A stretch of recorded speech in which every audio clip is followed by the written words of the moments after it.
Eklavya IAS academy के इस online platform में आप सभी का स्वागत करता हूं। मैं आपका आशीष कुमेटी।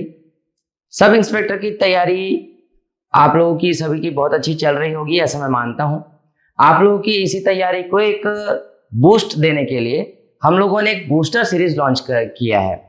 बूस्टर सीरीज में हमारा क्या होगा कि जितने भी सब्जेक्ट्स हैं जीएस के और मैथमेटिक्स वगैरह के, इन तमाम विषयों को लेकर हम ऑब्जेक्टिव सीरीज चालू कर रहे हैं। इस ऑब्जेक्टिव सीरीज में चैप्टर वाइज आपको क्वेश्चन सॉल्व करते हुए हम चलेंगे और रेगुलर इसके वीडियोस आपको मिलते रहेंगे, वो भी फ्री ऑफ कॉस्ट यूट्यूब पे अवेलेबल रहेगा। साथ ही साथ हम कुछ दिनों के बाद में एसआई के मेंस के लिए भी हम वीडियो लॉन्च करने जा रहे हैं। उसमें भी आपको यूट्यूब पे मैक्सिमम वीडियोस आपको पूरी की तरीके से प्राप्त होंगे, जो ज्यादा डिटेलिंग में होंगे। ये भी ऑब्जेक्टिव पैटर्न में रहने का प्रयास हम करेंगे और कुछ वीडियोस को हम ऐसे करेंगे, कुछ चैप्टर्स वाइज हम थोड़ी सी लंबी क्लास लेकर थोड़ा सा डिटेल में भी आप लोगों के बीच में लेकर आएंगे। हम आज बूस्टर सीरीज में सबसे पहला जो चैप्टर स्टार्ट कर रहे हैं वो है हमारा भारत के इतिहास का। इसमें आज पहला जो चैप्टर रहेगा हमारा प्रागैतिहासिक काल का। जैसा कि भारतीय इतिहास को हम जानते हैं कि अध्ययन के दृष्टिकोण से 3 भागों में विभाजित किया गया है, तो उसी में से जो पहला जो भाग है हमारा वो है प्राचीन इतिहास का। प्राचीन इतिहास के अंतर्गत आज हम देखेंगे वो प्रागैतिहासिक काल के विषय में। तो प्रागैतिहासिक काल के विषय में हम चर्चा करते हुए जब प्रश्नों को देखें तो उससे पहले ये समझ लेते हैं कि प्रागैतिहासिक काल है क्या। इतिहास का वह कालक्रम जहां पर हमारे पास कोई भी लिखित साक्ष्य उपलब्ध नहीं है, कोई भी रिटन एविडेंस नहीं है, वह समय हमारा क्या कहलाता है? प्रागैतिहासिक काल कहलाता है। ठीक, अब इसके प्रश्नों को हम लोग देखते हुए चलते हैं। सबसे पहला प्रश्न है हमारा, रॉबर्ट ब्रूसफुट कौन थे? ठीक है, या उनका संबंध निम्न विधाओं में से किससे था? पहला ऑप्शन है हमारा भूगर्भ वैज्ञानिक, दूसरा है पुरातत्वविद, तीसरा है पुरावनस्पति शास्त्री और चौथा है इतिहासकार। ठीक है, डी ऑप्शन जो है हमारा इतिहासकार। रॉबर्ट ब्रूसफुट, इनके विषय में अगर हम लोग चर्चा करें तो रॉबर्ट ब्रूसफुट 1863 ईस्वी में इन्होंने मद्रास के पल्लवरम से पूरा पाषाण कालीन संस्कृति की खोज की थी। किस संस्कृति की? पूरा पाषाण कालीन संस्कृति। ठीक है, ये हम लोग देखते हैं इस समय। समझिएगा, पाषाण काल जब हम बात करते हैं, प्रागैतिहासिक काल के विषय में जब चर्चा कर रहे हैं तो प्रागैतिहासिक काल जो है 3 भागों में फिर विभाजित होता है। एक पूरा पाषाण काल, इन जब हम पाषाण युग की चर्चा कर रहे हैं, पूरा पाषाण काल, दूसरा मध्य पाषाण काल और तीसरा नवपाषाण काल। तो पूरा पाषाण काल के संदर्भ में भारत में सबसे पहली खोज करने वाले व्यक्ति कौन थे? रॉबर्ट ब्रूसफुट थे। कौन थे? Robert Bruce Foote. इन्होंने कहां से खोजा? मद्रास के पल्लवरम से। आप प्रत्येक लाइन को ध्यान से सुनते रहिए क्योंकि प्रत्येक लाइन में एक एक प्रश्न और छुपा हुआ है। ठीक, रॉबर्ट ब्रूसफुट का संबंध 1863 ईस्वी में मद्रास के पल्लवरम क्षेत्र से, जहां पर इन्होंने पूरा पाषाण कालीन संस्कृति की पहली खोज की। ठीक, अतः इस प्रश्न का जो उत्तर होगा वो क्या है? पुरातत्वविद होगा। क्यों? क्योंकि एक क्या थे? आर्कियोलॉजिस्ट थे। इन्होंने इस क्षेत्र का उत्खनन किया और उत्खनन करने की जो प्रक्रिया थी वह बेसिकली ऊर्ध्वाधर और क्षैतिज, जो 2 प्रक्रिया यूज किए थे, दोनों प्रक्रियाओं को इन्होंने क्या किया था? वो यूज किया था। हम जानते हैं कि पूरा पाषाण काल का जो मानव है वह हस्त कुठारों का सबसे ज्यादा प्रयोग करता था और उन्हीं हस्त कुठारों का जो प्रमाण है हमको कहां से मिला था? पल्लवरम से मिला था बेसिकली। बाद में इन्हीं का अनुसरण करते हुए 1935 ईस्वी में 1935 ईस्वी में पीटरसन एवं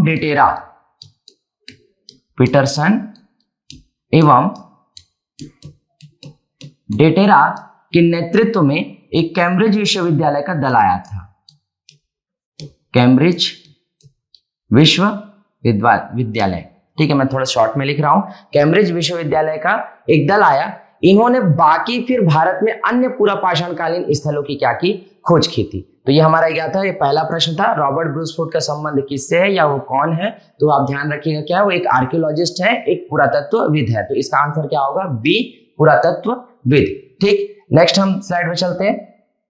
हमारा अगला जो प्रश्न है, कोपेनहेगन संग्रहालय की सामग्री से पाषाण कांस्य लौह युग को त्रियुगी विभाजन किया था।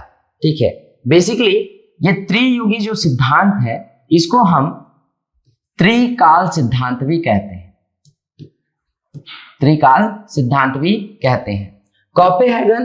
कोपेनहेगन जो है वो बेसिकली कहां है, डेनमार्क में।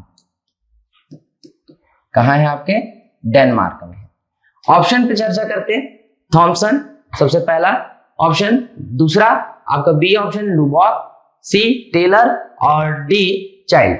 ठीक है, तो कोपेनहेगन संग्रहालय में डेनमार्क में जब इन वस्तुओं को रखा गया था, उत्खनन से प्राप्त जो सामग्रियां थी, बेसिकली स्टोन के टूल्स थे, कांस्य जो टूल्स थे और बेसिकली लोहे के बने जो टूल्स थे, इन टूल्स को देखने के बाद और इनका अध्ययन करने के बाद लगभग 1836 में 1836 ईस्वी में डेनमार्क के सीजे थॉमसन, किन्होंने, सीजे थॉमसन ने भारतीय जो इतिहास है उसको त्रिकाल युग में बांटने का उन्होंने काम किया। त्रिकाल विभाजन या त्रियुगी विभाजन की चर्चा की थी 1836 में। किसने, सीजे थॉमसन ने। तो इसका उत्तर होगा सीजे थॉमसन। इसमें अगले ऑप्शन, बाकी जो ऑप्शन उस पर भी शॉर्ट अगर आप स्टडी कर ले तो लुबॉक, सर जॉन लुबॉक का जो संबंध है वो आपके नवपाषाण काल से है। नवपाषाण काल में जब 1865 की जब हम बात करते हैं, 1865 या 1865 ईस्वी में सर जॉन लुबॉक ने सबसे पहले नियोलिथिक शब्द का प्रयोग किया था नवपाषाण काल के लिए। गार्डन चाइल्ड है जिन्होंने अलग अलग सिद्धांत दिए, बेसिकली सिंधु घाटी की सभ्यता आदि के लिए भी, और भारत के अनेक हिस्टोरियंस टाइम पीरियड को या हिस्ट्री के अलग अलग दस्तावेजों को अध्ययन करने का काम गार्डन चाइल्ड ने भी किया है। ठीक है, तो इस प्रश्न का जो उत्तर होगा कि कोपेनहेगन संग्रहालय में रखी जो वस्तुएं थी, पाषाण, कांस्य और लौह, तो इनको 3 युग में बांटने का काम किसने किया था, या इसे त्रिकाल विभाजन किसने कहा था, सीजे थॉमसन है। तो ये प्रश्न का उत्तर आप याद रखिएगा। और कब था, 1836 में। इससे पहले भी 1818 के आसपास में कुछ रिपोर्टें प्रकाशित हुई थी, परंतु बाद में त्रिकाल विभाजन पर सबसे बेस्ट रिपोर्ट अगर किसी की रही तो सीजे थॉमसन की थी। ठीक, अगले प्रश्न में चलते हैं। हमारा अगला जो प्रश्न है, पशुपालन के साक्ष्य किस काल से प्राप्त होते हैं बेसिकली।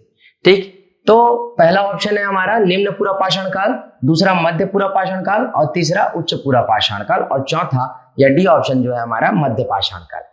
ये जो तीनों जो स्तर है या निम्न, मध्य और उच्च पूरा पाषाण काल जो कह रहे हैं, ये पैलियोथिक एज या पूरा पाषाण काल के विभाजन है।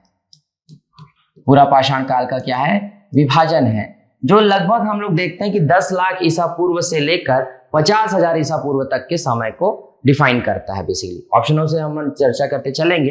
बेसिकली एक तरीका याद रखिएगा कि जब भी हम ऑप्शंस के बेस्ड पर चलते हैं, किसी भी प्रश्न के उत्तर को अगर हम उसके ऑप्शंस या विकल्पों से जब चयन करते हैं तो वह हमारा उत्तर ज्यादा सही होता है या ज्यादा हम उसके करीब होते हैं कि हमारा चांसेस जो 80% चांसेस जो दिमाग कह रहा होता है कि यह उत्तर होगा, और फाइनली वही उत्तर हमारा निकलता है। तो एक विकल्पों से हम लोग पहले क्या करते हैं, एलिमिनेशन एक प्रोसेस करते हैं। इसमें क्या, ए बी सी, जब 3 ऑप्शन हमारे पास जो दिख रहे हैं पहले, तो निम्न, उन, मध्य और उच्च, ये मैक्सिमम टाइम पीरियड जो है, इसका आधा टाइम पीरियड जो है आपका हिमयुग में निकला है। ये वाला जो फेज है इसका आइस एज या हिमयुग जिसको हम लोग बोलते हैं, वो वाला टाइम पीरियड इसका है, इसमें आधा समय निकला। मध्य पूरा पाषाण काल के आते आते मानव के विकास क्रम में हम एक स्पीसीज या प्रजाति देखते हैं जिसका नाम है निएंडरथाल। ठीक है, निएंडरथाल मानव का ये टाइम पीरियड है, तो इस समय भी पशुपालन का कोई बहुत बड़ा साक्ष्य हमको प्राप्त नहीं होता है। उच्च पूरा पाषाण काल, तो उच्च पूरा पाषाण काल का जो समय है वह आधुनिक मानव का है। ठीक है, होमोसेपियंस का उदय 50,000 ईसा पूर्व में, यानी कि उच्च पूरा पाषाण काल के समय में हुआ था। ठीक, इसके बाद जब 50,000 ईसा पूर्व के बाद मानव की जब गतिविधियां बढ़ी, तो अब मानव जो है वो खाना बदोश जिंदगी से थोड़ा सा हटकर, अभी भी वो क्या था, हालांकि खाना बदोश था, लेकिन अब उसकी प्रवृत्ति में क्या है, परिवर्तन है। किस तरीके का परिवर्तन आया, तो यहां पर मध्य पाषाण काल में मानव एक स्थान पर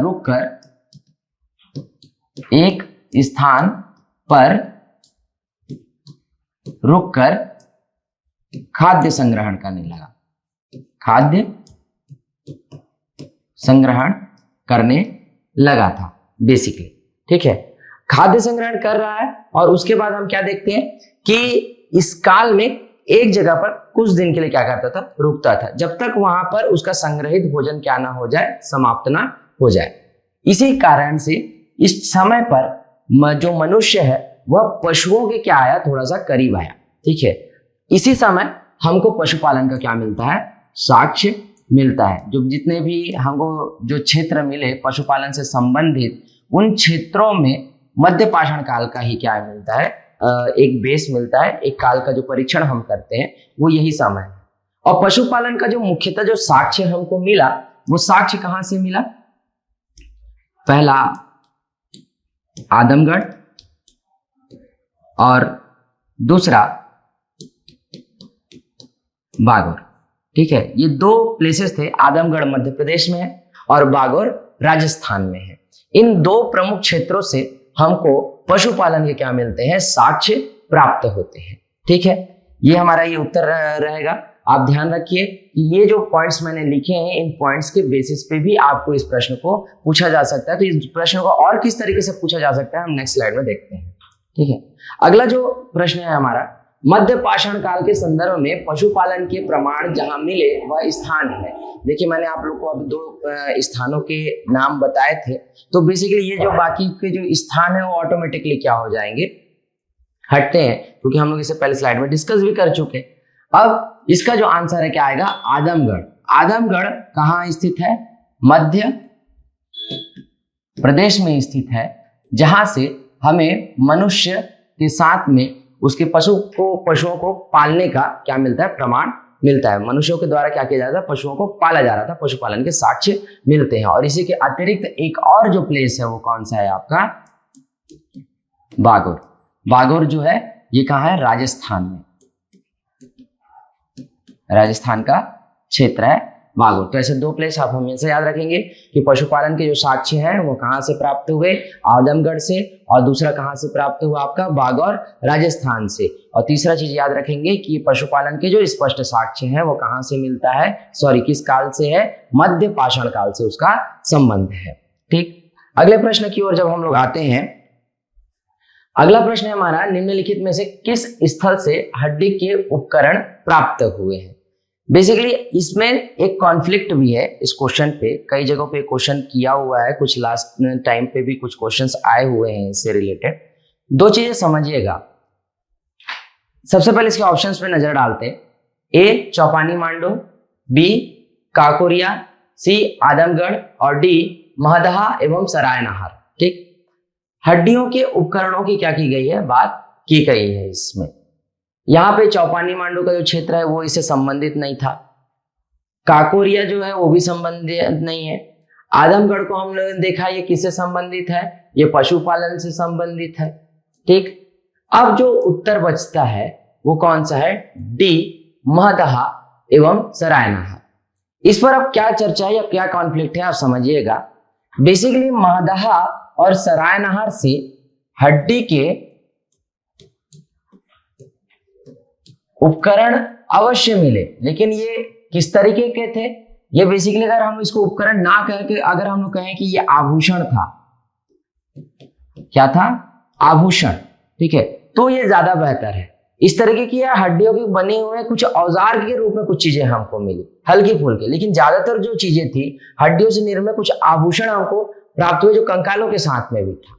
ठीक, यहाँ पे सरायनहार एवं महदहा में, क्योंकि ये क्या है, थोड़ा सा नवपाषाण कालीन जो संस्कृति के करीब का क्या है, क्षेत्र है महदहा और सरायनहार, और यहाँ से क्या मिलता है, बेसिकली आभूषण मिलता है। लेकिन जब आप ध्यान में रखिए कि इस ऑप्शंस में मैं जो अभी अगला बताने वाला हूं वह अगर नहीं रहता है, ठीक है, जैसे अगर इसका सही उत्तर अगर हम बात चर्चा करें तो इसका सही उत्तर होता है चिरांद, क्योंकि चिरांद में स्पष्ट रूप से हड्डियों का सबसे ज्यादा उपकरण मिला था, पूरा जखीरा मिला था। एक खुदाई की श्रृंखला की गई तो उसमें से बेधक है ना, या जो मछली पकड़ने के कांटे इत्यादि, इस तरीके की कई चीजें क्रमशः मिलने लगी थी। तो जो सबसे ज्यादा जो हड्डियों के जो उपकरण थे वो चिरांद से मिले थे। अब चूंकि इस प्रश्न को हमको क्या करना था, सॉल्व करना है, इसलिए दोनों तरीके से इसको हम लोग क्या करते हैं, एनालिसिस जरूर करते हैं। ध्यान रखिए, जब आपके पास उत्तर में चिरांद हो, हड्डी के उपकरण के लिए जब चर्चा हो, प्रश्न पूछा गया हो, तो आप ध्यान रखिए चिरांद उसका क्या रहेगा, उत्तर रहेगा। चिरांद जो है ये बिहार का क्षेत्र है। कौन सा क्षेत्र है, बिहार का। और हड्डी के आभूषण जब कभी कहता है तो महदहा और सरायनाहर जो है इसका उत्तर होगा। तो मेरे ख्याल से आपको ये चीज समझ में आई होगी। अगर नहीं आ रहा है कोई चीज समझ में, या किसी चीज प्रश्न पर कोई डाउट भी रहता है, तो आप कमेंट बॉक्स पे जाकर अपने प्रश्न लिख सकते हैं, मैं उसका उत्तर अवश्य दूंगा आपको।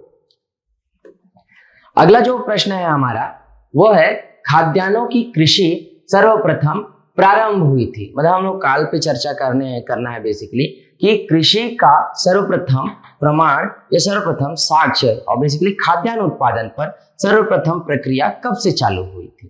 ठीक, तो हम जानते हैं कि मध्यपाषाण काल तक का मानव क्या कर रहा है, हम खाद्य संग्रहण कर रहा है ना। एक बार ऑप्शन को आप देख भी लेते हैं, नवपाषाण काल, मध्यपाषाण काल, पूर्वपाषाण काल और आद्य ऐतिहासिक काल या प्रोटो हिस्ट्री जिसको हम लोग बोलते हैं।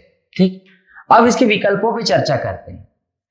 मध्यपाषाण काल में हम पशुपालन और बेसिकली जो खाद्य संग्रहण की प्रक्रिया है मनुष्य की, उसको हम ज्यादातर देखते हैं।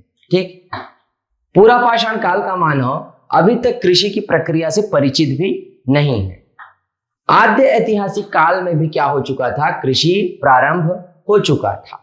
ठीक, लेकिन इसका प्रारंभ कहां से हुआ, लगभग 10,000 ईसा पूर्व से लेकर 7,500 ईसा पूर्व तक अगर हम लोग चलें तो कृषि की प्रक्रिया प्रारंभ दिखती है हमको, या कृषि प्रारंभ हो चुका था। और इसका जो सही उत्तर है वो क्या है, नवपाषाण काल, क्योंकि इसका जो समय है 10,000 ईसा पूर्व से लेकर लगभग 7,500 ईसा पूर्व तक।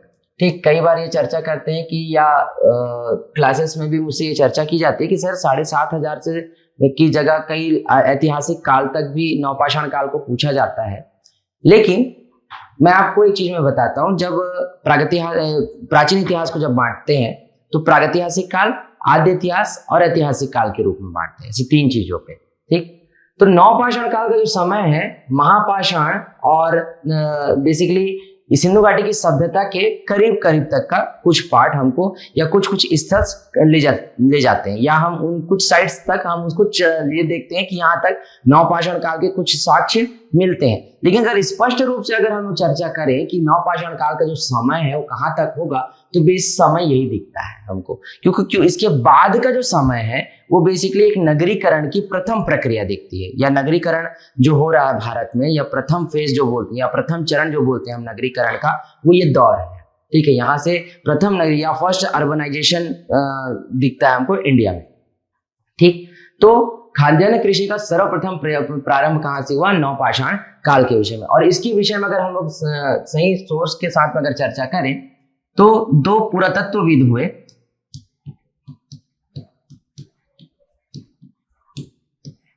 एक का नाम है मिल्स और दूसरे का नाम है बुरकिट।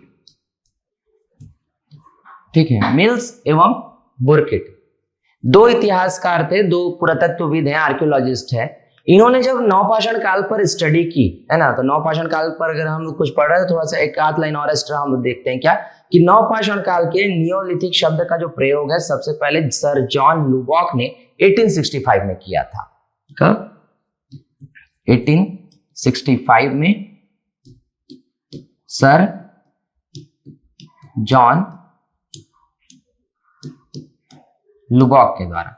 ठीक, अगर आप प्रागैतिहासिक काल पे पूरी डिटेल क्लास चाहते हैं तो मेरा एक video CGPSC pre plus mains के ओरिएंटेशन के बेस पर एक वीडियो अपलोड किया जा चुका है, पहले भी है, उसको आप डिटेल में देख सकते हैं। लेकिन वो बहुत डेप्थ में है, उसको इसलिए डेप्थ में बनाया गया है क्योंकि कुछ नेट के स्टूडेंट जो कि मेरा जेआरएफ और नेट दोनों अवार्ड है, इसीलिए कुछ लोगों की ये थी डिमांड थी कि सर आपसे हिस्ट्री को डेप्थ में पढ़ना है, तो एक वीडियोस मैंने उसको अपलोड किया हुआ है, अब धीरे धीरे नेक्स्ट क्लासेस भी अपलोड होते जाएगी, तो उसमें आप इसको देख सकते हैं, इसकी डिटेल स्टडी कर सकते हैं। तो 1865 में सर जॉन लुबॉक ने नियोलिथिक वर्ड का यूज किया था। ठीक, मिल्स और बुर्किट ने इस समय 4 विशेषताएं बताई नवपाषाण काल की। 4 विशेषताएं बताएं। कौन कौन सी विशेषता? सबसे पहला बिंदु था नवपाषाण काल के लिए कृषि कर्म का प्रथम प्रयोग या कृषि प्रक्रिया का प्रथम प्रयोग हम इसी समय देखते हैं। नवपाषाण काल में ही हम क्या कर रहे हैं? कृषि का पहला यूज देख रहे हैं। दूसरा, मिट्टी के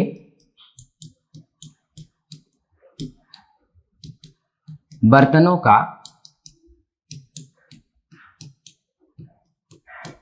निर्माण। ठीक है, इसे हम मृदभांडों का निर्माण भी कहते हैं।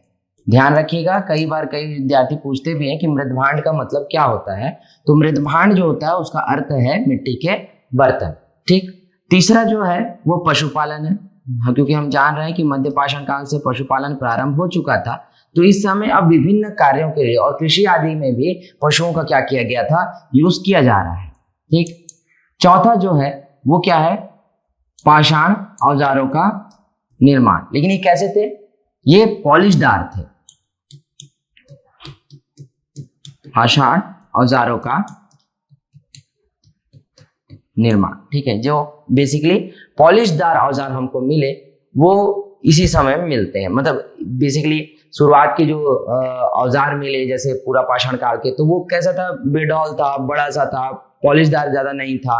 सेकंड टाइम पे जब हम देखिए मध्यपाषाण काल में, तो वहां पे हमको थोड़े से छोटे पत्थर मिले, सूक्ष्म मिले, लघु पाषाण मिले। इसीलिए बेसिकली मेसोलिथिक एज को या मध्यपाषाण काल को माइक्रोलिथिक एज भी बोला जाता है या सूक्ष्म पाषाण काल भी बोला जाता है। और फिर नवपाषाण काल में वो थोड़ा सा और परिष्कृत हो गए, क्योंकि पेबल्स जो बेसिकली चिकने पत्थर जो नदियों के द्वारा बहा के लाए जाते हैं, इन्हीं पत्थरों से क्या यूज हुआ था आपका औजार बनाने का काम किया जाता था, जिसमें हस्त कुठार सबसे इंपॉर्टेंट टूल्स है इस समय का पाषाण कालों में। और हस्त कुठार के साथ में फिर वेदनी, शल्क, फलक, ऐसे अलग अलग टूल्स बनाए जाते थे। लेकिन इस टाइम पर जब मिल्स और बुर्किट इस पर स्टडी कर रहे हैं, तो क्या कर रहे हैं कि कृषि, दूसरा पशुपालन, या तीसरा मृदभांडों का निर्माण या मिट्टी के बर्तनों का निर्माण, और चौथा जो इंपॉर्टेंट फैक्ट है वो क्या था?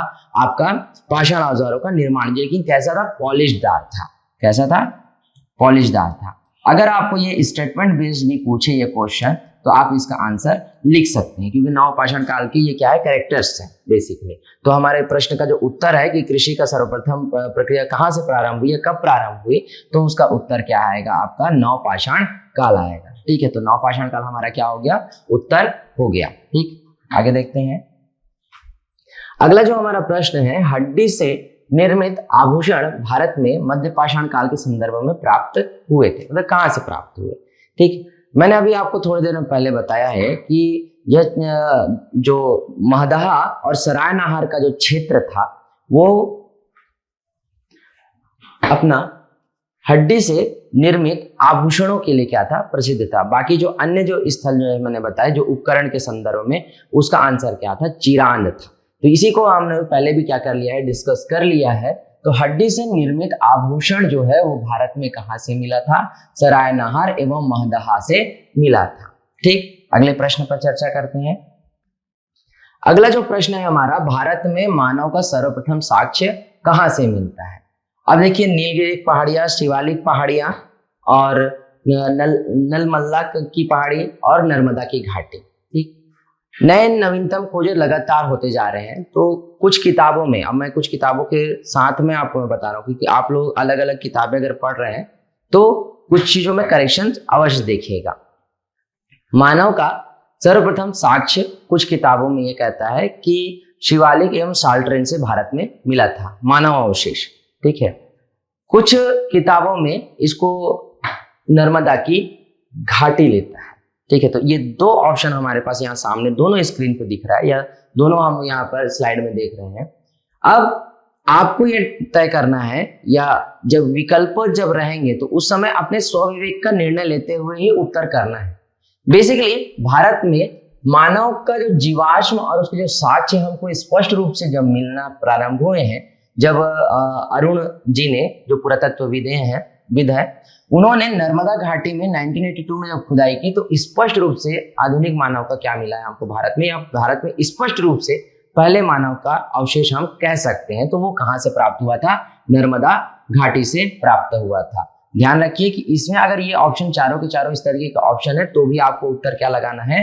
नर्मदा घाटी लगाना है।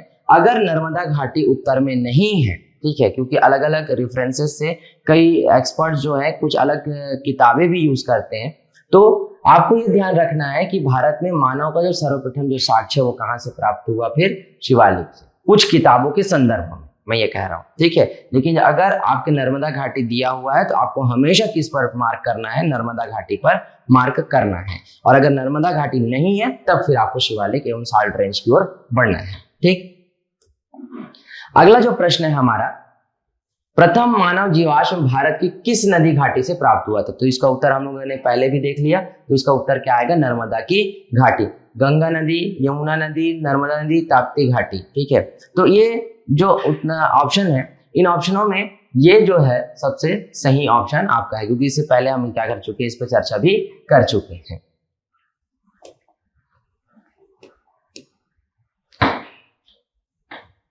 अगला जो प्रश्न है हमारा, मानव द्वारा सर्वप्रथम प्रयुक्त अनाज, ठीक है। ए गेहूं, बी चावल, सी जौ और डी बाजरा, ठीक है। ध्यान रखिए कि कृषि का जो प्राचीनतम साक्ष्य है वो 2 स्थानों से अभी हमको नवीनतम खोजों के द्वारा प्राप्त हो रहा है, ठीक है। आगे हम लोग साइड में चर्चा उसको करेंगे। लेकिन मानव ने सर्वप्रथम किसी खाद्यान्न का अगर प्रयोग किया है या सर्वप्रथम किसी खाद्यान्न का की कृषि की है तो उसका उत्तर क्या आएगा आपका? जौ। क्योंकि गेहूं भी हमको शुरुआत में नहीं मिलता, वैदिक काल में बेसिकली हमको यजुर्वेद में गेहूं का उल्लेख मिल रहा है। चावल का भी स्पष्ट साक्ष्य हमको नहीं मिल रहा था। चावल भी कालीबंगा, सिंधु घाटी सभ्यता में कालीबंगा में, और उसके पहले अगर हम लोग देखें तो कोल्डी हवा के कुछ क्षेत्रों में हमको चावल आदि का ऐसा साक्ष्य मिल रहा था। लेकिन वो क्या था? जौ के बाद था बेसिकली। इसके बाद बाजरा का उल्लेख स्पष्ट रूप से कहीं पर भी हमको नहीं मिलता है। तो शुरुआत के 3 अगर हम 2 एलिमिनेट कर देते हैं तो हमारा तीसरा जो ऑप्शन है वो क्या था? सही है। तो जौ का सबसे पहले क्या किया गया है? खेती किया गया है। लेकिन ये ध्यान में रखिए, ये किस पर पूछा है? अनाज पे पूछा है। लेकिन अगर सर्वप्रथम खेती अगर पूछेगा तो वो क्या तो आएगा? आंसर कपास आएगा। क्योंकि मानव ने सबसे पहले अगर किसी चीज की खेती की तो वो क्या था? कपास था। और सबसे पहले किसी अनाज की खेती की तो वो क्या है? आपका जौ है। ये उत्तर याद रखिएगा। बहुत सारी किताबों में आज भी कपास को नहीं लिया जाता है, लेकिन आप ध्यान रखिए क्योंकि मैं एक स्पष्ट रूप से बता रहा हूं, इसीलिए ये कपास जो है इसका उत्तर आएगा। अगर यह पूछता है कि मानव ने सर्वप्रथम खेती किसकी की, ठीक है। और अगर कपास उत्तर में नहीं है, ऑप्शन में नहीं है, तो जो आपका आंसर रहेगा, क्योंकि अकॉर्डिंग टू क्वेश्चन हमको क्या करना रहता है? डील करना रहता है एट प्रेजेंट एग्जाम में, ठीक। और दूसरा क्या कि कपास जो है ये सबसे पहली खेती इसी की गई थी, ठीक। आगे चर्चा करते हैं। अगला प्रश्न है हमारा, भारतीय उपमहाद्वीप में कृषि के प्राचीनतम साक्ष्य प्राप्त हुए हैं। अब देखिए, जितने भी पुरानी इतिहास की किताबें थी, है ना, या बहुत सारी जगहों पर यह चर्चा की गई कि सर्वप्रथम जो कृषि के जो प्राचीनतम साक्ष्य प्राप्त होते हैं, क्योंकि यह प्रश्न सबसे ज्यादा बार पूछा जाने वाला प्रश्न है। प्रत्येक एग्जाम में यह प्रश्न पूछा गया है क्या कि भारत में प्राचीनतम कृषि के साक्ष्य कहां से प्राप्त हुए हैं। तो भारतीय उपमहाद्वीप में कृषि के प्राचीनतम साक्ष्य प्राप्त होने का जो सोर्स है अब 2 है। कैसे है उसको चर्चा करते हैं।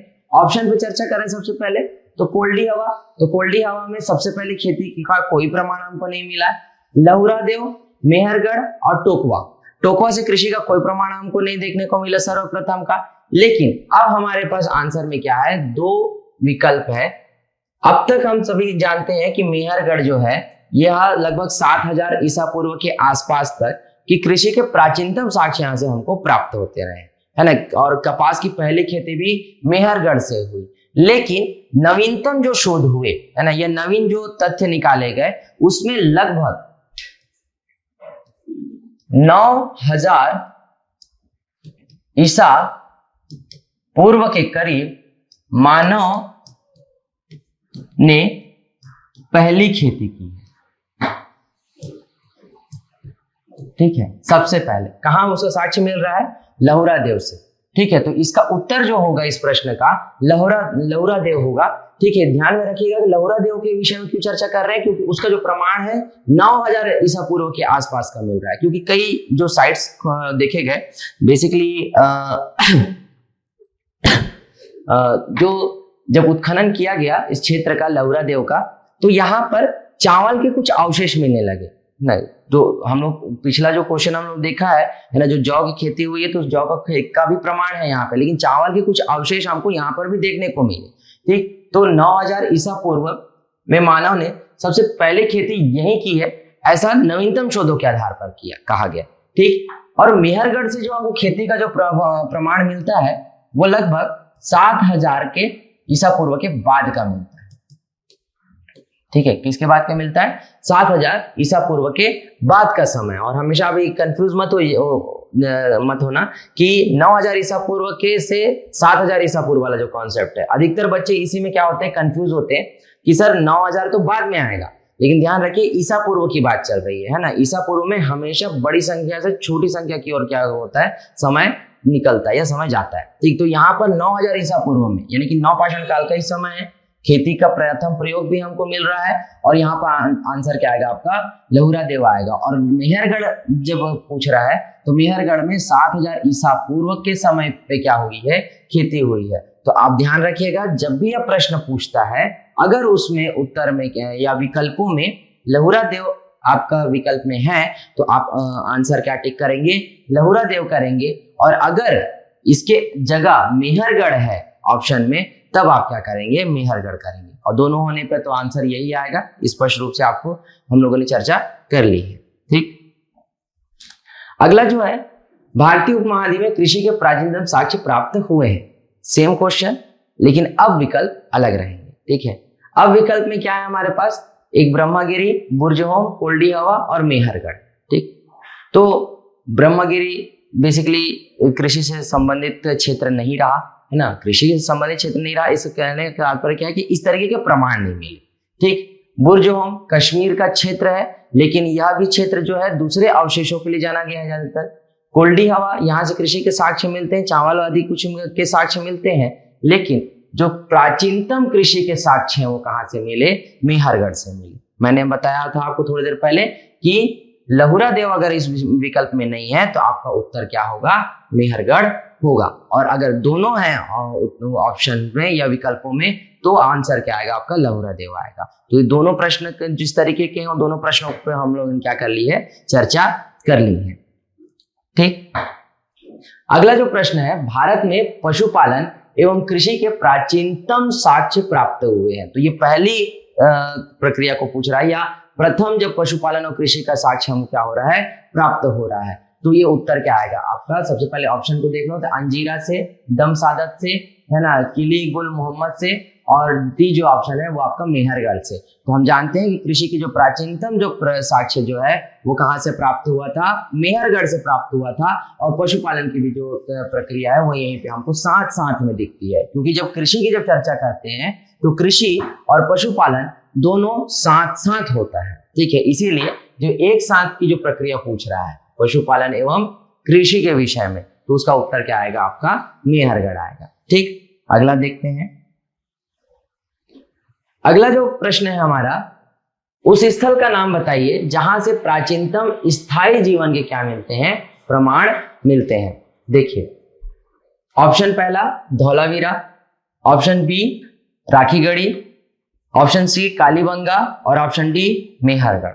अब मैंने जैसा कहा था कि विकल्पों को एलिमिनेशन के प्रोसेस से आप क्या कर सकते हैं? आपके राइट आंसर तक या आपके सही उत्तर तक आप पहुंच सकते हैं। ठीक, अब यहाँ पे धौलावीरा, राखीगढ़ी और कालीबंगा, ये तीनों जो क्षेत्र हैं, ये तीनों क्षेत्र इंडस वैली सिविलाइजेशन या सिंधु घाटी की सभ्यता से संबंधित क्षेत्र है।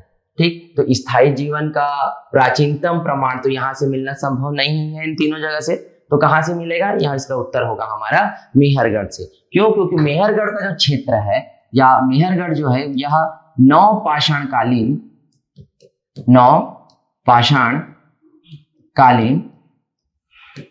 स्थल का क्षेत्र है। तो ये मेहरगढ़, इसका उत्तर क्या होगा? मेहरगढ़ होगा। तो कृषि पे आप दो विकल्पों वाला भी बता चुका हूं, एक पहले देख लिया हम लोग पहले स्लाइड्स में। अब इसके बाद क्या पूछा है आपको कि आपका प्राचीनतम जो स्थायी जीवन है, क्योंकि स्थायी जीवन जो बेसिकली प्रारंभ हुआ, कहां से प्रारंभ हुआ? नवपाषाण काल से प्रारंभ हुआ। तो इसका उत्तर जो आएगा क्या है? मेहरगढ़ आएगा। ठीक, अगला जो प्रश्न है हमारा, निम्नलिखित में से किन स्थानों से मध्य पाषाण काल में पशुपालन के प्रमाण मिलते हैं? शुरुआत में हमने देखा कि मध्य पाषाण काल में पशुपालन के क्या मिले हैं? हमको साक्ष्य मिले हैं। मध्य पाषाण काल ये हमारा टाइम पीरियड हो गया। इसके बाद मैंने आप लोग को दो ऑप्शन बताए थे कि मध्य पाषाण काल में पहला आदमगढ़ और दूसरा आपका बागड़। ऐसे दो जो क्षेत्र हैं, इन क्षेत्रों से आपको क्या मिला? पशुपालन के साक्ष्य मिले। तो इसका उत्तर होगा सी, बागड़। ठीक, याद रखिएगा क्योंकि इस पर हम पहले चर्चा कर चुके हैं। और अगला जो प्रश्न है, 16वां प्रश्न हमारा, निम्नलिखित में से किसको चाल्कोलिथिक युग या चाल्कोलिथिक एज भी कहा जाता है? पूरा पाषाण युग को कहा जाता है पैलियोलिथिक एज, नवपाषाण युग को कहा जाता है नियोलिथिक एज, ताम्र पाषाण युग को कहा जाता है चाल्कोलिथिक एज। ठीक है, और लौह युग क्या कहा जाता है? आयरन एज कहा जाता है। चाल्को चूंकि एक मेटलर्जिकल नेम है तांबे का, इसीलिए ताम्र पाषाणिक काल को क्या कहा जाता है? चाल्कोलिथिक एज कहा जाता है। ध्यान रखिएगा कि मानव ने सर्वप्रथम यदि किसी धातु का प्रयोग किया तो वो कौन सा था? तांबा था। अतः तांबे के साथ जिस समय पाषाण औजारों का प्रयोग किया गया जिस काल में, तो वह काल क्या कहलाता है? ताम्र पाषाणिक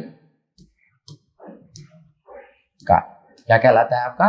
ताम्र पाषाणिक काल कहलाता है। ठीक, अगला प्रश्न चलते हैं। ये थोड़ा डिटेल्ड है, स्टेटमेंट वाइज क्वेश्चन सही। अब इसे थोड़ा सा लाइन टू लाइन इस पर थोड़ा सा चर्चा कर लेते हैं।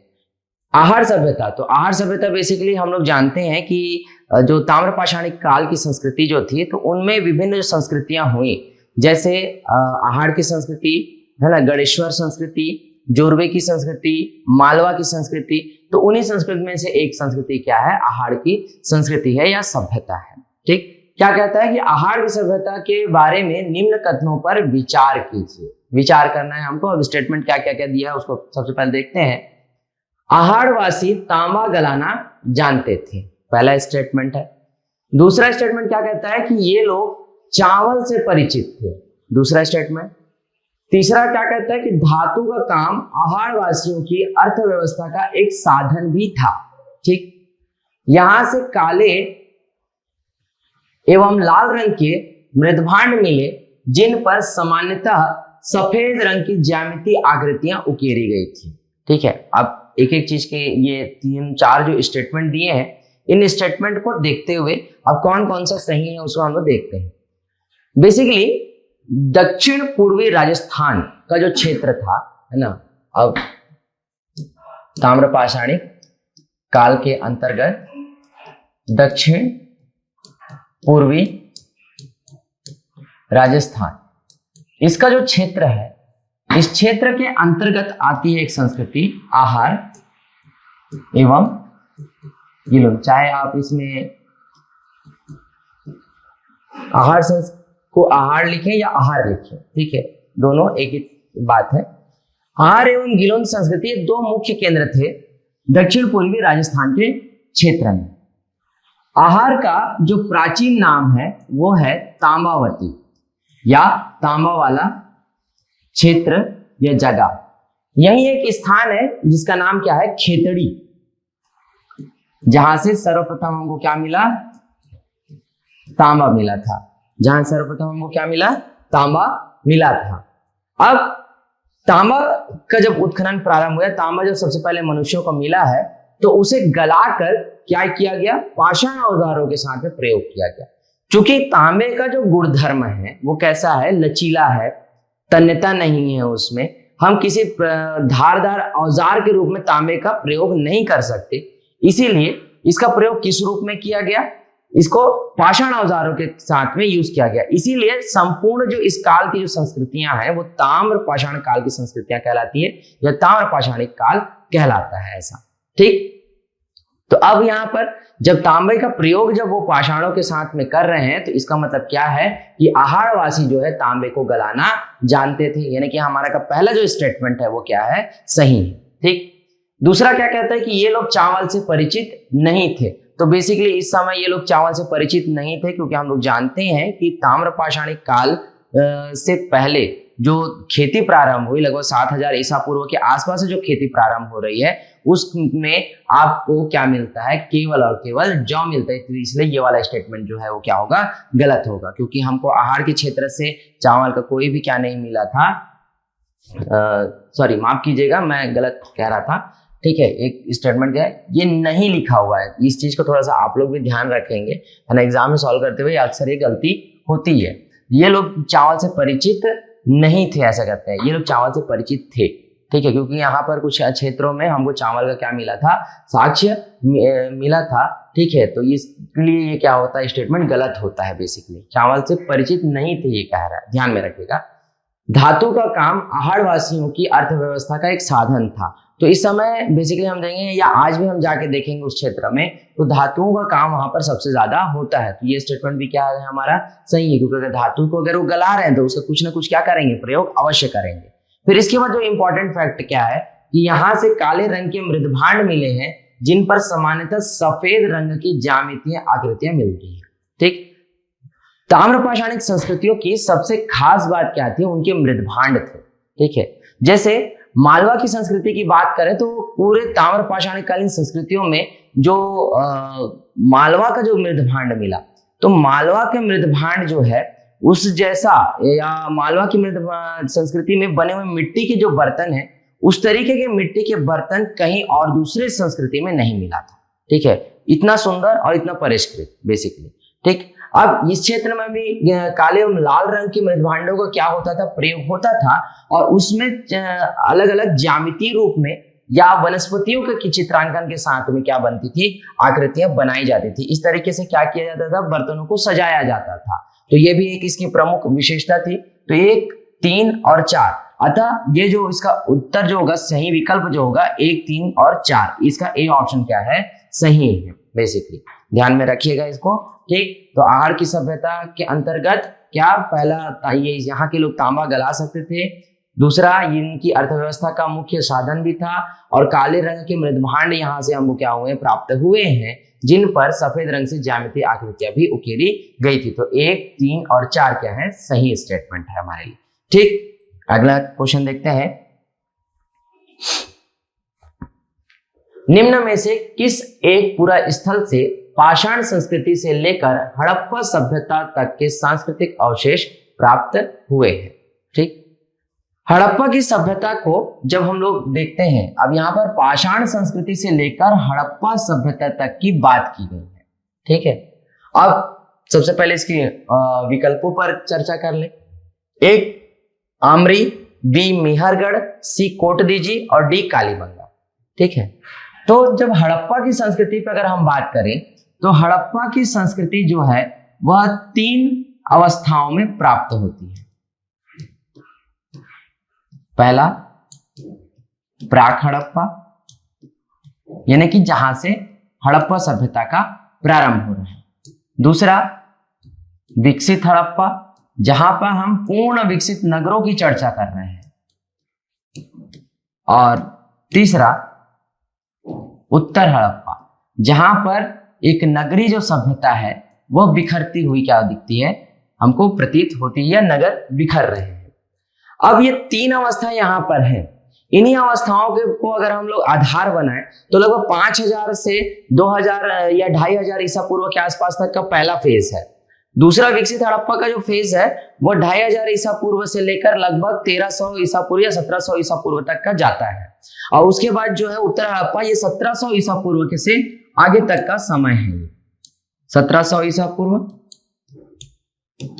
ये आपका 2500 से लेकर या 2500 ईसा पूर्व से लेकर 1700 ईसा पूर्व तक का समय, और ये लगभग 5000 ईसा पूर्व से लेकर आपका 2500 ईसा पूर्व तक का टाइम पीरियड मिलता है इसमें।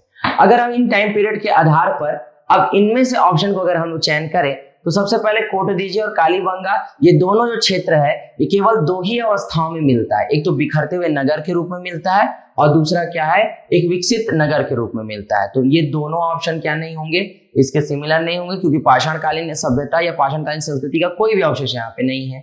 आमरी भी ठीक उसी तरीके का प्लेस है जहां पे पाषाणकालीन संस्कृति का कोई भी हमको क्या नहीं मिलता है, फेज नहीं मिलता है। केवल और केवल उत्तर बी, क्योंकि ये जो क्षेत्र है ये नवपाषाणकालीन क्षेत्र है, नवपाषाणकालीन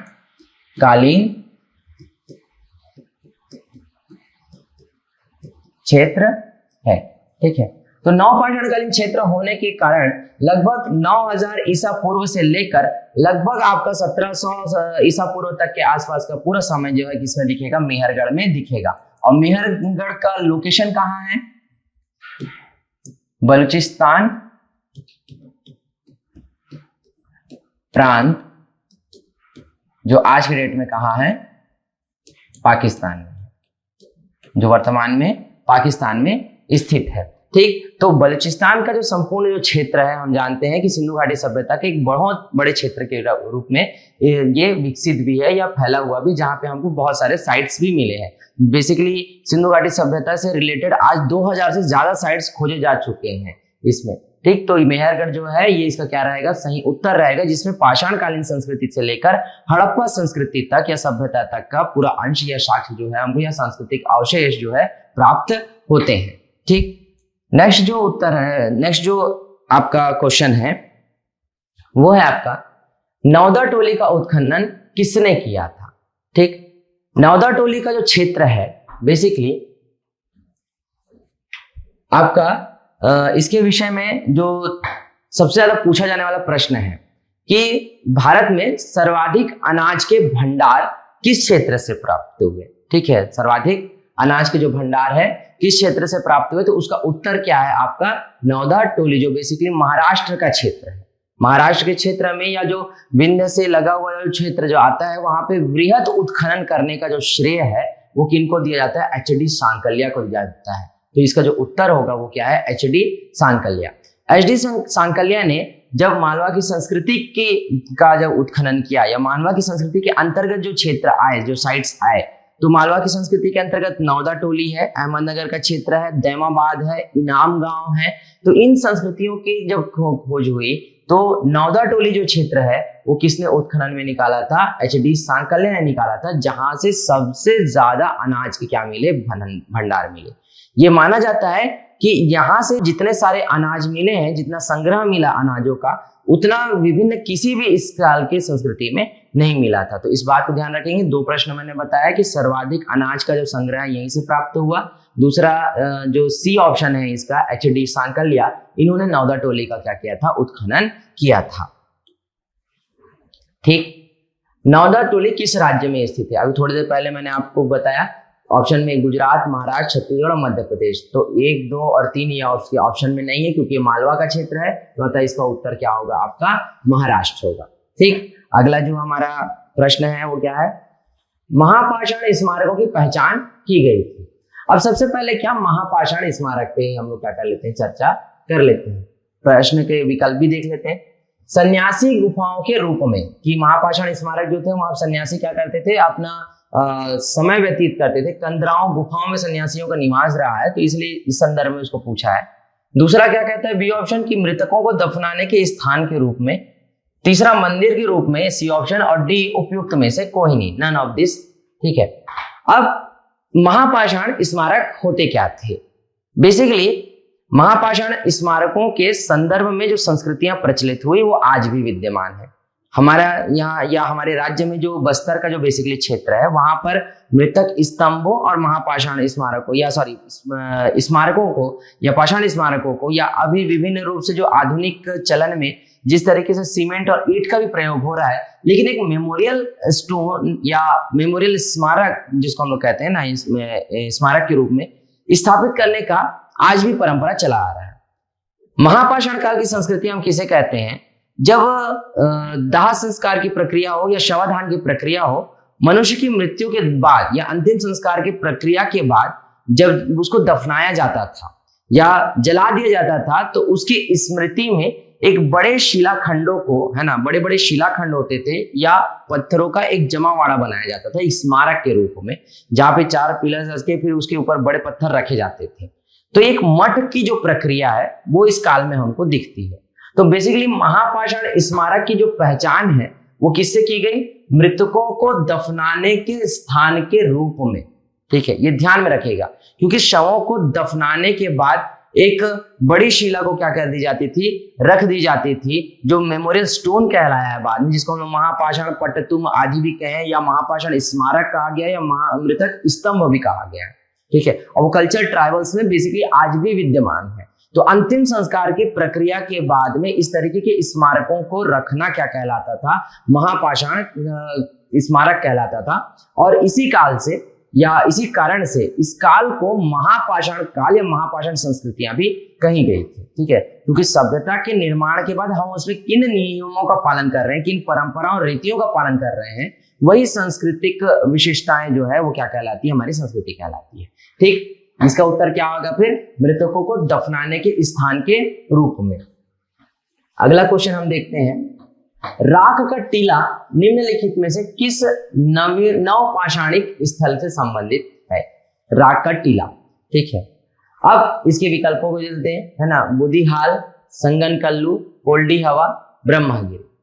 राख का टीला जो बेसिकली यूज हुआ या राख के टीले के संबंध में जो चर्चा हुई वो दक्षिण भारतीय संस्कृति के रूप में हुई थी या दक्षिण भारत में। किसमें हुआ था? दक्षिण भारत में। इसका सही जो उत्तर है वो है बी, संगनकल्लू। संगनकल्लू का जो क्षेत्र है यह मैसूर में है, और मैसूर में जब इसका उत्खनन हुआ तो उत्खनन के दौरान यहां से बड़ी संख्या में राख के क्या मिले? टीले मिले। इसी कारण से संगनकल्लू को राख का टीला भी कहा जाता है। और यह जो क्षेत्र है वो कहाँ का है? नवपाषाणिक स्थल है, यह नवपाषाण काल का क्षेत्र है ये। ठीक, तो हमेशा ध्यान में रखिएगा कि राख का टीला किसे कहा जाता है? संगनकल्लू को कहा जाता है। और ये कहाँ है? कर्नाटक मैसूर के क्षेत्र में, जहां से राख का टीला हमको क्या हुआ था? प्राप्त हुआ था। ठीक, अगले प्रश्न की तरफ बढ़ते हैं। भीमबेटका किसके लिए प्रसिद्ध है? ठीक, बेसिकली मनुष्यों ने अपने अभिव्यक्तियों को या अपनी अभिव्यक्ति को दर्शाने के लिए चित्रों का प्रयोग किया था। ठीक है, तो आपको जब मैंने ये वाक्य कहा है तो ऑप्शंस में आपको देख के समझ में आ गया होगा कि ये क्यों प्रसिद्ध है। ऑप्शन में क्या क्या है हमारा? गुफाओं के शैल चित्र, बी खनिज, सी बौद्ध प्रतिमाएं, और डी सोन नदी का उपागम स्थल या उद्गम स्थल। बेसिकली भीमबेटका मध्य प्रदेश के रायसेन क्षेत्र में स्थित है। कहाँ है? रायसेन मध्य प्रदेश के क्षेत्र में स्थित है। भीमबेटका को हम इसलिए जानते हैं क्योंकि यहां से हमको विभिन्न शैल चित्र प्राप्त हुए जो प्रागैतिहासिक कालीन शैल चित्रों में से सबसे श्रेष्ठ है और भारत के सबसे श्रेष्ठ शैल चित्रों में से एक माना जाता है। इसमें एक प्रश्न और बनता है कि मानवों ने जिन रंगों का प्रयोग किया, तो आप इसको नोट करके रखिएगा, मैं दोहरा रहा हूं, जिन रंगों का प्रयोग किया मानव ने, जब जैसे बेसिकली हम पूरा पाषाण काल के मानव की बात करें तो पूरा पाषाण या पैलियोथिक एज के मानव ने जिन रंगों का प्रयोग किया तो वो रंग थे चटकीले लाल एवं हरे। चटकीले लाल एवं हरे रंग का क्या किया गया? प्रयोग किया गया। किसके द्वारा? मानव के द्वारा पूरा पाषाण काल में। ठीक, उसके बाद जब सेकंड फेज आते हैं मध्य पाषाण काल में, तो मध्य पाषाण काल से मानवों ने चटकीले लाल एवं हरे रंगों के साथ उजले एवं पीले रंगों का यूज किया। उजले एवं पीले रंगों का भी क्या किया है? प्रयोग किया है। ठीक, तो ये इन रंगों का क्या हो रहा था? प्रयोग हो रहा था, इन कलर्स का यूज किया गया है बेसिकली मानवों के द्वारा। और इन कलर्स का यूज कहाँ हुआ? इन शैल चित्रों में। और इन शैल चित्रों में बेसिकली क्या मिला हमको? हाथी था, सांभर था और हिरण, जिसका शिकार आदि ऐसे दिखाया गया है, दर्शाया गया है इन गुफा चित्रों में। इसे कई जगहों पर गुफा चित्र या शैल चित्र के रूप में भी पूछता है, या दूसरे संदर्भों में गुहा चित्र या शैल चित्र, ऐसा इसके विषय में क्या किया जाता है, उल्लेख किया जाता है। ठीक, तो ये ध्यान में रखिएगा, ये शब्दावलियां भी प्रयोग की जाती है, गुहा चित्र, शैल चित्र, और एक किसके संदर्भ में, भीमबेटका के संदर्भ में। बराबर की जो पहाड़ियां हैं, ठीक है, उसी में भीमबेटका है, रायसेन क्षेत्र में है। कहाँ है, मध्य प्रदेश में। और इसमें कौन कौन से कलर्स यूज होते थे, ये चटकीले लाल एवं हरे रंग यूज हुए पूरा पाषाण काल में, उजले एवं पीले रंग यूज हुए हैं मध्य पाषाण काल में। हाथी, सांबर और हिरण ऐसे क्या थे, यहाँ पे कुछ हमको क्या मिलते हैं, शैल चित्र मिलते हैं। ठीक, अगला जो है हमारा प्रश्न, निम्न में से कौन सा स्थल प्रागैतिहासिक चित्रकला के लिए प्रसिद्ध है। तो अभी हम लोगों ने चर्चा कर ली है, अजंता की गुफाओं में भी कुछ चित्र है, ठीक है, लेकिन वो इससे रिलेटेड नहीं है, प्रागैतिहासिक काल से रिलेटेड नहीं, तो यह ऑप्शन में नहीं आएगा हमारा। ठीक, दूसरा भीमबेटका, तो ये हमारा उत्तर है, जिसको हम लोग अभी ने क्या किया, हम लोगों ने चर्चा किया है। बाघ की गुफा, ये भी हमारा क्या नहीं होगा, आंसर नहीं होगा या विकल्प नहीं होगा। अमरावती भी नहीं होगा, क्योंकि ये दोनों जो क्षेत्र है वो बौद्ध संस्कृति से संबंधित क्या है, क्षेत्र है। ठीक है, तो यहाँ भी हमको जो चित्र मिलते हैं वो प्रागैतिहासिक कालीन चित्रकला से संबंधित नहीं है। ठीक, अगला जो हमारा प्रश्न है वो उसको देखते हैं। भीमबेटका की गुफाएं कहाँ स्थित है। तो भीमबेटका की गुफाएं जो है वो रायसेन जिले में है, मध्य प्रदेश के, और ये कहाँ है, अब्दुल्लागंज रायसेन में। ठीक है, तो भोपाल, पंचमढ़ी और सिंगरौली ये जो क्षेत्र है हमारा नहीं है, कौन सा आएगा हमारा, अब्दुल्लागंज रायसेन का क्षेत्र, ध्यान में रखिएगा, भीमबेटका का क्षेत्र है। ठीक है, अगला प्रश्न, निम्नलिखित में से किस भारतीय पुरातत्ववेत्ता ने पहली बार भीमबेटका की गुफा को देखा और उसके शैल चित्रों के प्रागैतिहासिक महत्व को खोजा था। ठीक, तो MD वत्स ए ऑप्शन में, B HD सांकल्या, C VS Wakankar और D VN मिश्रा। तो बेसिकली हम जो जानते हैं कि MD वत्स का जो संबंध है वह हड़प्पा के साइड से है। HD सांकल्या ये बेसिकली मध्य पाषाण कालीन संस्कृतियों को खोजने में इनका श्रेय रहा है। तो कहीं ना कहीं कंफ्यूजन जरूर बनता है, क्योंकि ये जो क्षेत्र है भीमबेटका का वो मध्य पाषाण काल के समय का ही है।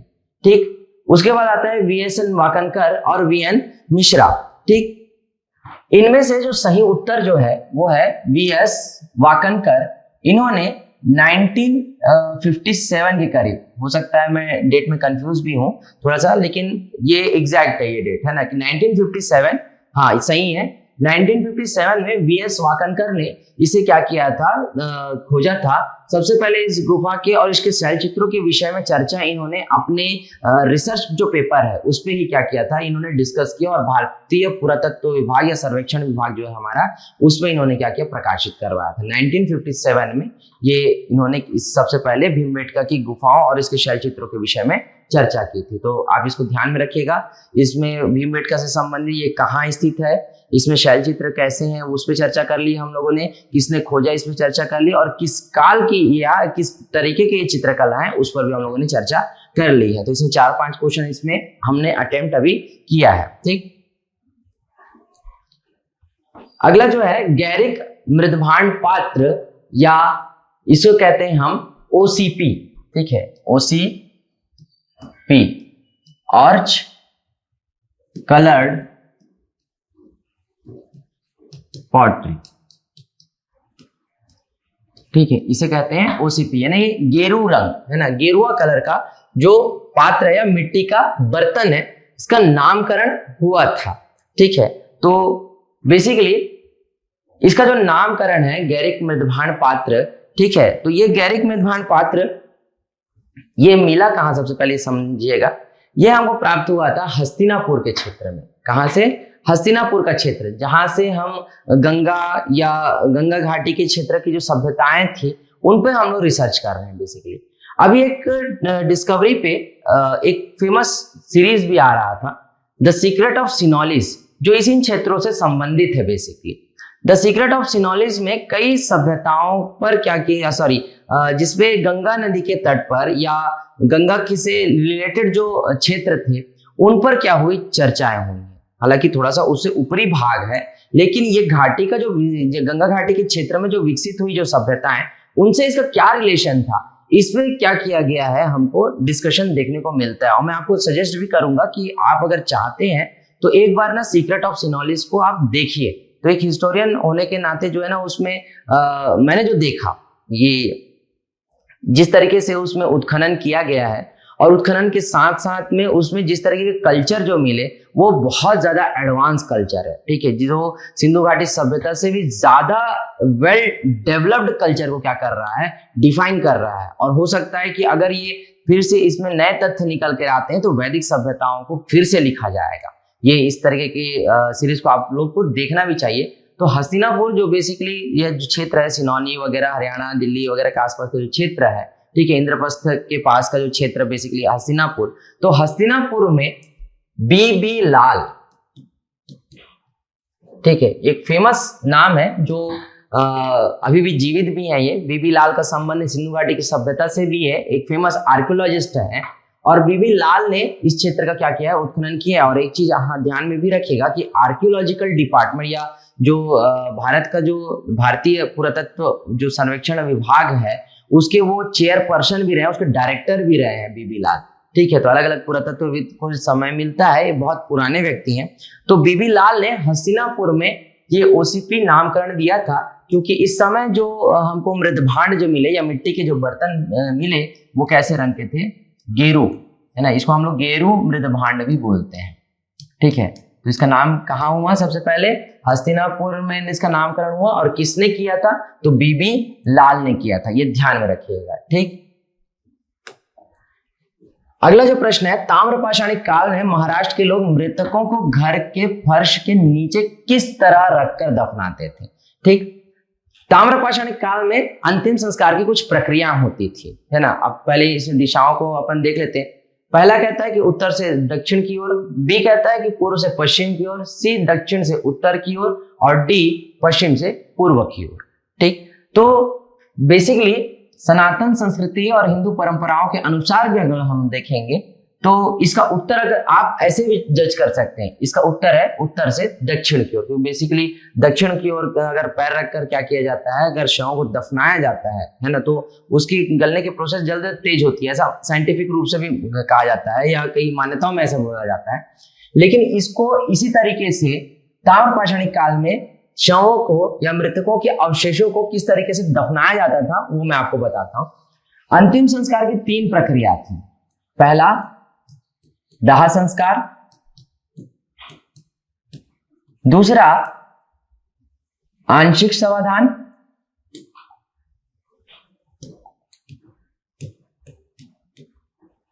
आंशिक समाधान और तीसरा पूर्ण समाधान।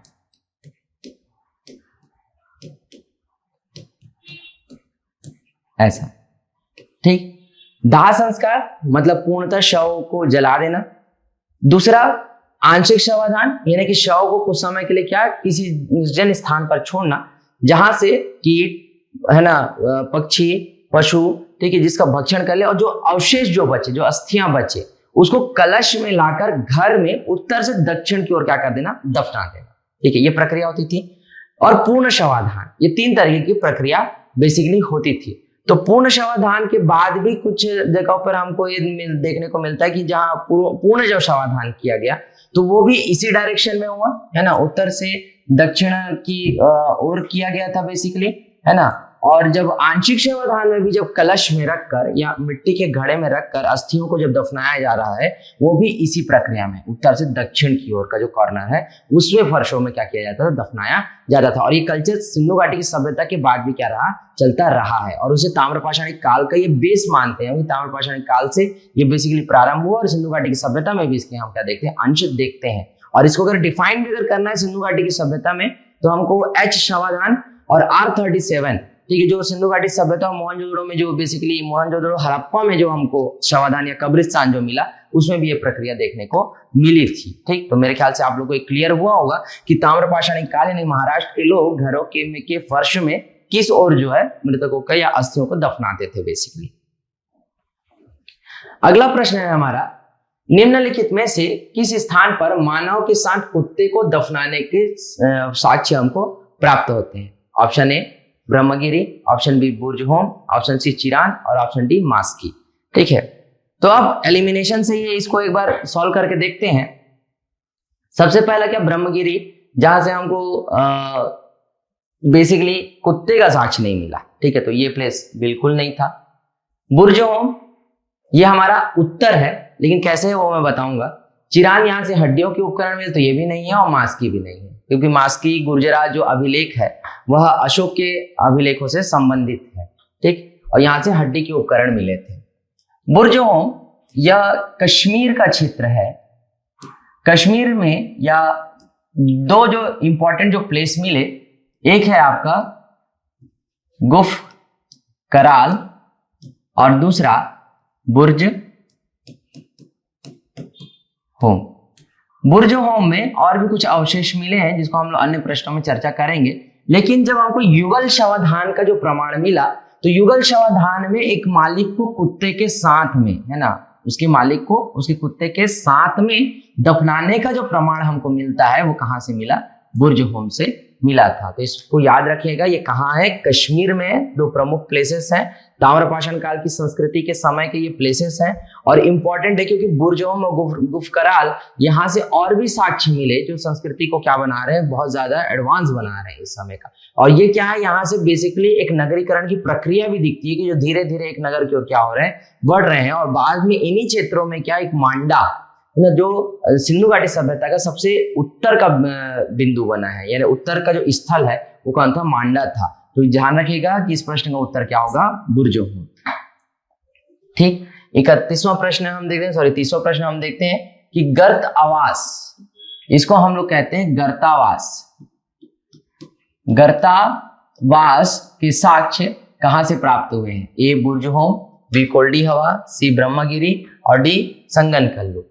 संगनकल्लू इसका ऑप्शन हो नहीं सकता क्योंकि इसे राग का टीला हम कहते हैं। ब्रह्मगिरी से भी ये प्राप्त नहीं हुआ। कोल्डी हवा में किसी भी प्रकार के गर्तावास के हमको साक्ष्य नहीं मिले, इसलिए इसका जो उत्तर है वो क्या है? बुर्ज होम, क्योंकि बुर्ज होम में हमको गर्तावास या गड्ढा घर प्राप्त हुआ था।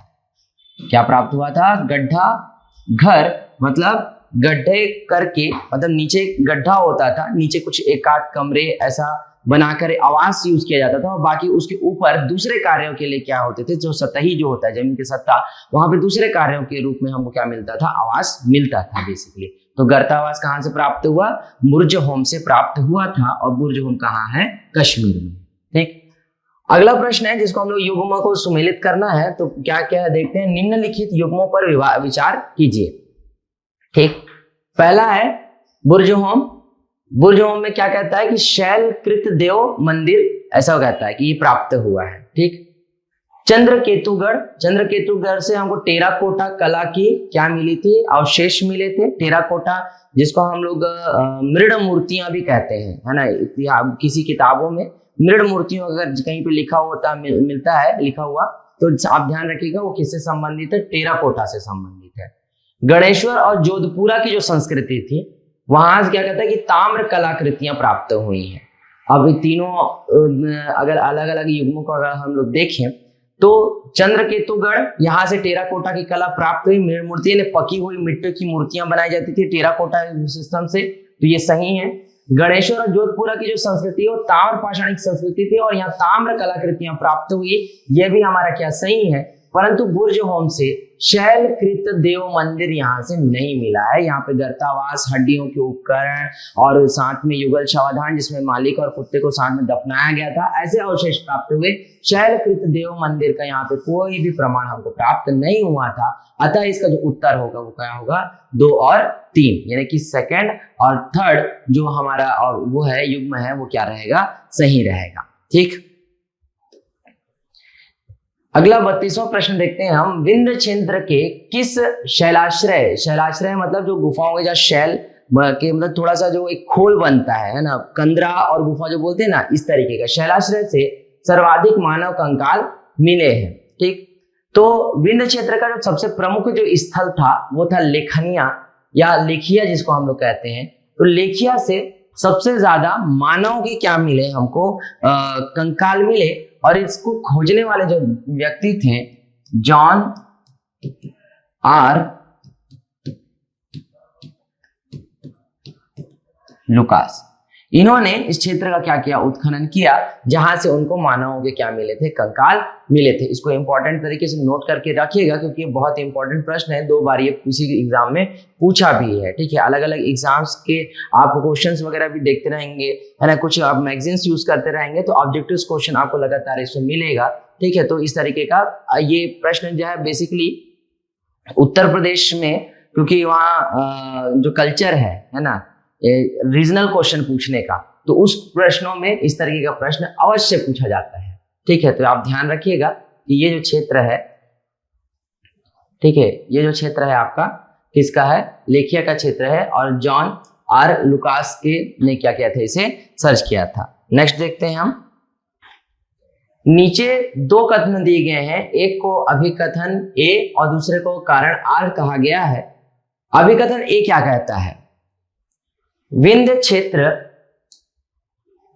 क्षेत्र के पाषाण युगीन लोगों ने नूतन भूतल काल, यानी कि जो नवपाषाण काल का जो टाइम पीरियड है चल रहा है, ठीक है, नूतन भूतल काल के अंत में गंगा घाटी में प्रव्रजन किया।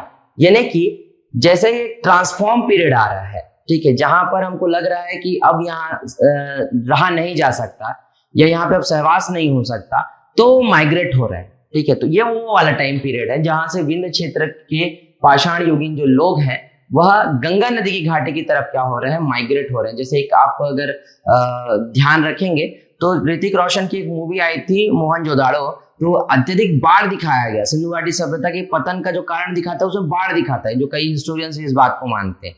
तो वो क्या होते हैं, शिफ्ट होते हैं, माइग्रेट होते हैं और कहाँ आते हैं, गंगा नदी की घाटी की ओर आते हैं। और वहां फिर ये माना जाता है कि कई लोगों का मानना है या कई इतिहासकारों का मानना है कि जो आर्य जो सभ्यता स्थापित हुई वह सिंधु घाटी सभ्यता के ही लोग थे, ऐसा मानते हैं। और कई लोग इस बात को काउंटर भी बहुत ज्यादा करते थे, तो उस पर चर्चा हम वैदिक काल के समय में करेंगे।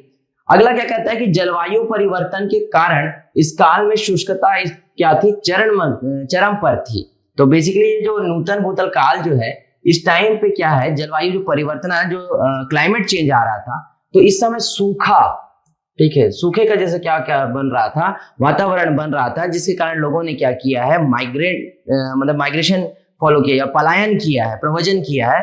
तो अतः दोनों स्टेटमेंट क्या है, ये सही है, और ए और आर दोनों सही है, तथा आर जो है ए की सही व्याख्या करता है, यानी कि यहाँ सूखा पड़ा उसके कारण लोगों ने क्या किया है, माइग्रेट हुए हैं यहां से। ठीक, नेक्स्ट हमारा क्वेश्चन है, भारतीय पुरातत्व सर्वेक्षण निम्नलिखित विभागों में से किसके संलग्न कार्यालय है। ठीक है, तो भारतीय पुरातत्व विभाग जो है भारत सरकार के जो भारतीय पुरातत्व एवं संस्कृति विभाग है ना, जो संस्कृति या कल्चर को जो बेसिकली देखती है इसका मंत्रालय, तो उस मंत्रालय के अंतर्गत क्या है ये काम करती है। तो हमारा जो बाकी का जो 3 ऑप्शन है ये क्या हो जाएगा, एलिमिनेट हो जाएगा, और संस्कृति ऑप्शन हमारा क्या रहेगा, सही रहेगा। यानी कि भारतीय पुरातत्व सर्वेक्षण निम्नलिखित विभागों में से किसके अंतर्गत आती है, संस्कृति की विभाग के अंतर्गत आती है। ठीक, अगला प्रश्न है, भारतीय पुरातत्व के जनक किसे कहा जाता है। ठीक, सबसे पहला ऑप्शन है Alexander Cunningham, sir John Marshall, Mortimer Miller और जेम्स प्रिंसेप। थोड़ा सा एलिमिनेशन खेलते हैं। जेम्स प्रिंसेप का संबंध अशोक के शिलालेखों से है। मार्टिमर मिलर यह बेसिकली सिंधु घाटी की सभ्यता या वैदिक सभ्यता और के विषय में चर्चा करने वाला, एंशिएंट इंडिया पे बात करने वाला ये इतिहासकार था। सर जॉन मार्शल का संबंध आर्कियोलॉजिकल डिपार्टमेंट से है, क्योंकि ये डायरेक्टर जनरल भी रहे, महानिदेशक भी रहे, और इंडस वैली सिविलाइजेशन या हड़प्पा की सभ्यता को सिंधु घाटी की सभ्यता कहना या सिंधु घाटी सभ्यता का नामकरण करने वाले जो व्यक्ति थे सर जॉन मार्शल ही थे। ठीक है, लेकिन अलेक्जेंडर कनिंघम ने 1861 में भारतीय पुरातत्व विभाग की नींव रखी थी। भारतीय पुरातत्व विभाग की क्या रखी, इन्होंने नींव रखी। इसीलिए इंडियन आर्कियोलॉजिकल के इन्हें फादर ऑफ इंडियन आर्कियोलॉजी कहते हैं, या भारतीय पुरातत्व का जनक कहते हैं, क्योंकि 1861 में इन्होंने ही सबसे पहले भारतीय पुरातत्व विभाग की क्या रखी थी, नींव रखी थी। और सन 1906 में लॉर्ड कर्जन जो तत्कालीन वायसराय थे, और आप हम लोग जानते हैं कि 1905 में बंगाल के विभाजन के लिए यही क्या थे, जिम्मेदार थे। तो लॉर्ड कर्जन ने इस विभाग को एक परमानेंट संस्था के रूप में क्या कर दिया, एस्टैब्लिश कर दिया। तो भारतीय पुरातत्व में लॉर्ड कर्जन का भी एक अहम योगदान है। तो अलेक्जेंडर कनिंघम जो बेसिकली भारतीय आर्कियोलॉजी के लिए, या जो बेसिक हम छत्तीसगढ़ की भी अगर चर्चा करेंगे तो अलेक्जेंडर कनिंघम का एक विशेष योगदान है। बिहार का क्षेत्र, मध्य प्रदेश का क्षेत्र, राजस्थान, गुजरात और भारत में अन्य जितने भी आर्कियोलॉजी पर जो सबसे ज्यादा काम हुआ उनमें एक प्रमुख नाम आता है अलेक्जेंडर कनिंघम का। तो भारत में अगर हम कहें कि पुरातत्व के दिशा में सबसे ज्यादा काम करने वाला अगर व्यक्ति कोई था तो वो कौन था, अलेक्जेंडर कनिंघम था, जिसने भारतीय पुरातत्व का क्या बदला, एक नई दिशा दी उसे और एक उसका स्वरूप बदल कर रखा। और ये सबसे पहले एक विभाग इसी ने स्थापित किया और बाद में पूर्ण संस्था के रूप में लॉर्ड कर्जन ने इसे क्या किया, स्थापित किया। ठीक है, तो ये प्रश्न का उत्तर क्या होगा आपका, ए, अलेक्जेंडर कनिंघम। ठीक, अगला जो हमारा प्रश्न है, राष्ट्रीय मानव संग्रहालय कहां पर स्थित है? एक गुवाहाटी, बी बस्तर, सी भोपाल और डी चेन्नई। ठीक, तो इसका सही उत्तर क्या है आपका, सी भोपाल। ये आप सभी को पता भी रहा होगा। और भोपाल में जनजातीय संग्रहालय या कहना चाहिए कि एंथ्रोपोलॉजी पर बहुत ज्यादा काम किया गया है, तो इसीलिए राष्ट्रीय मानव संग्रहालय की स्थापना भी कहाँ की गई थी, भोपाल में की गई थी। और मैं आप लोगों को स्पेशल रिक्वेस्ट करूंगा कि आप एक बार भोपाल जाइए, इन संग्रहालयों को देख लिया। वहां पे एक ट्राइबल म्यूजियम बना हुआ है जहाँ पे बस्तर और छत्तीसगढ़ के भी आदिवासी कल्चर को बहुत अच्छे से प्रेजेंट किया गया है भोपाल में। क्योंकि मेरा रिसर्च का क्षेत्र था, इसलिए मैं भोपाल के उस क्षेत्रों, उन जगहों पर मैंने क्या किया, विजिट किया है अपने शोध कार्य, अपने रिसर्च के लिए, तब मैंने उस चीजों को क्या किया है यहाँ पर देखा है। तो आज हम कुल 36 प्रश्नों के संकलन के साथ में प्रागैतिहासिक काल को हम लोगों ने देखा है। अगर आवश्यकता लगती है कि नहीं और प्रश्नों के उत्तर आपको चाहिए तो आप मुझे कमेंट सेक्शन में आप मुझे भेज सकते हैं, मैं उसका उत्तर अवश्य आप सभी को दूंगा। तो इतना मैंने प्रयास किया है कि प्रागैतिहासिक काल का ये एक लेक्चर जो है आप लोगों के लिए ये यूजफुल रहे। ऑब्जेक्टिव क्वेश्चंस के बेसिस पे हम लोगों ने पूरे चैप्टर्स को चर्चा करने का प्रयास किया है। तो अब बेसिकली तैयारियों में और ज्यादा आप लोगों को क्या मिलेगा, एक बूस्ट मिलेगा। जहाँ मैं मानता हूँ कि हो सकता है आपने बूस्टर डोज भी लगा लिया होगा, मैंने तो लगा लिया है। तो बूस्टर डोज आप लगाइए और बूस्टर सीरीज को आप क्या कीजिए, फॉलो कीजिए। और एक कि अगले जो सीरीज आएगी उसका वेट करते रहिए, और नेक्स्ट जो वीडियो है वो बहुत जल्दी आप मैं क्या करूंगा, अपलोड भी करूंगा। ठीक है, धन्यवाद।